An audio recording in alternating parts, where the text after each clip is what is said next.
Chào mừng quý vị và các bạn đã quay trở lại. Cũng như thường lệ, hôm nay tôi xin phép được chia sẻ cái cách thay thế màn hình cho chiếc điện thoại Samsung J5. Trên tay tôi đây là chiếc điện thoại Samsung J5. Hiện chiếc điện thoại này đã bị hư màn hình không còn hiển thị.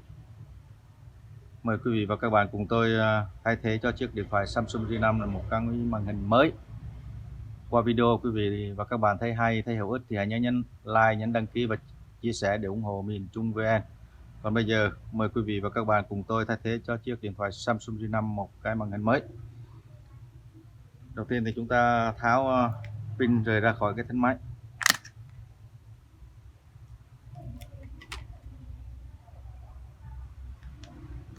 Chúng ta lật nhẹ cái nắp bảo vệ cái socket màn hình ở ngay chỗ này nè quý vị và các bạn.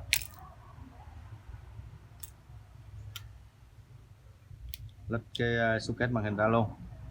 Bước tiếp theo thì chúng ta thực hiện lấy cái máy sấy tóc, chúng ta khò nóng cái màn hình này lên cho keo xung quanh viền màn hình này nó mềm ra để chúng ta dễ dàng tách cái màn hình ra khỏi cái thân máy hơn.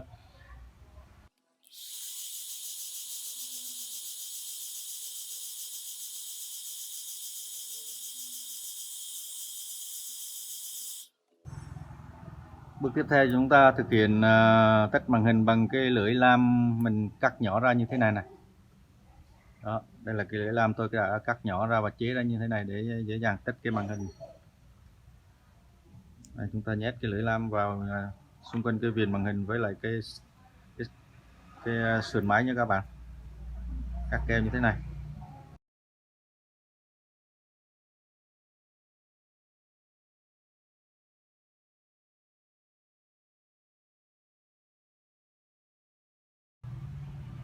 Ở đây thì tôi thực hiện cắt một cái miếng ni lông nhỏ, miếng ni lông nhựa mỏng như thế này để cắt đằng sau cái màn hình, giữa màn hình và cái sườn máy đó các bạn.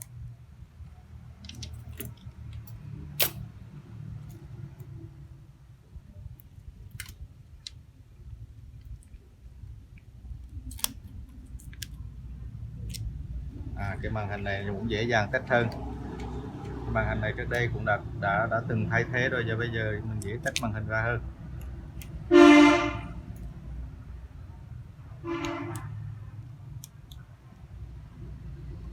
Và như vậy thì tôi cũng đã thực hiện tách cái màn hình ra khỏi cái sườn máy như thế này. Và cái màn hình cũ thì mình bỏ qua một bên. Trước khi mình cho cái màn hình mới vào thì mình làm vệ sinh sạch sẽ cái keo xung quanh cái viền cái sườn máy này đi.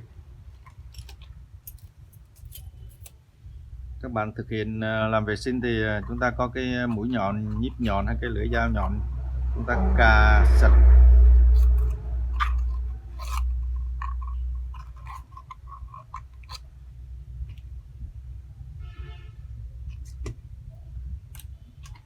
ở đây thì tôi thực hiện bằng cái cuốn keo motor này cho nó nhanh nha các bạn. Ở nhà các bạn không có cái cuốn keo motor thì các bạn sử dụng cái đầu nhíp đó, các bạn cà một chập nó cũng sạch thôi.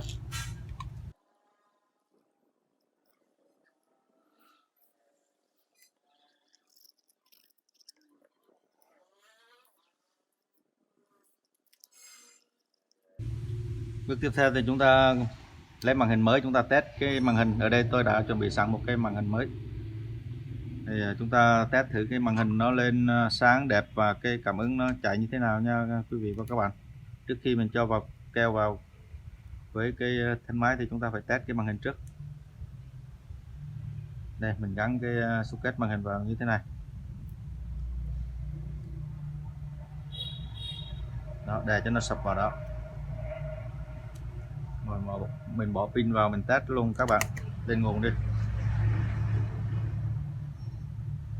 Và như vậy thì máy đang khởi động.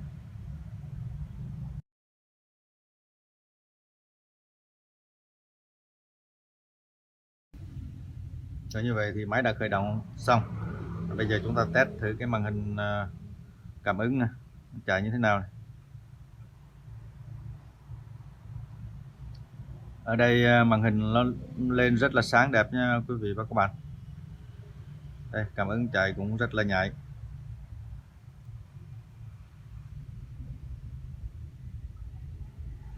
Rồi như vậy thì chúng ta đã test cái màn hình ok rồi, thì chúng ta tháo ra để chúng ta vào keo cho cái màn hình dính liền với cái thân máy.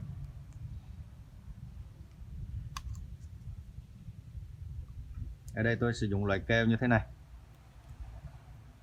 Nên bây giờ mình bôi keo đều lên trên cái viền màn hình, viền thân máy các bạn.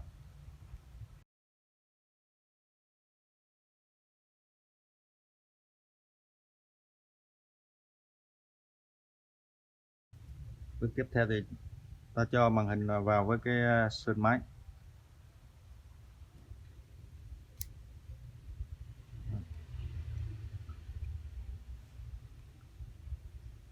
Như để cái nút home này vào đây luôn.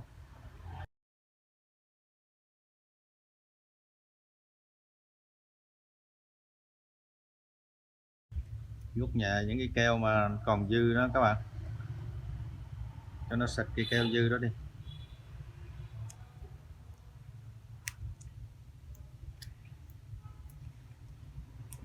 Rồi ở đây chúng ta gắn cái socket màn hình vào đây.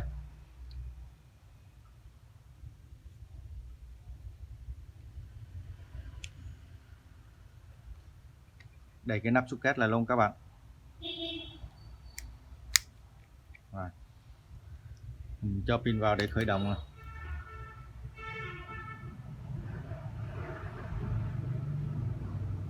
Rồi như vậy là đã xong rồi đó các bạn. Để nắp lưng là vào nữa là ok. Để cho chắc chắn keo nó dính khô thì chúng ta thực hiện buộc dây su nữa là xong rồi các bạn. Đây, lột luôn cái lớp ni lông này đi.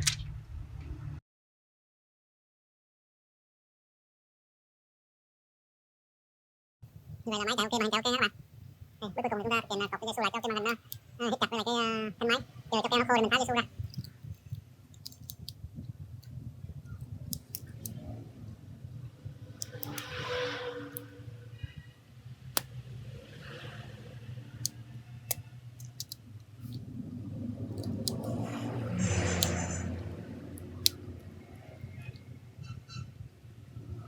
Ở đây cái màn hình người ta sơn phủ một cái lớp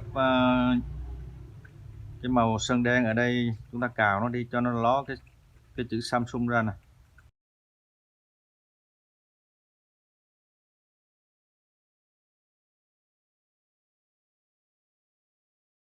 Rồi như vậy thì tôi cũng đã thực hiện thay thế cho chiếc điện thoại Samsung J5 một cái màn hình mới đã thành công.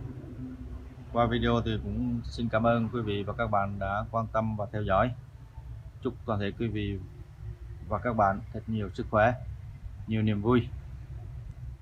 Hẹn gặp lại quý vị và các bạn trong video tiếp theo.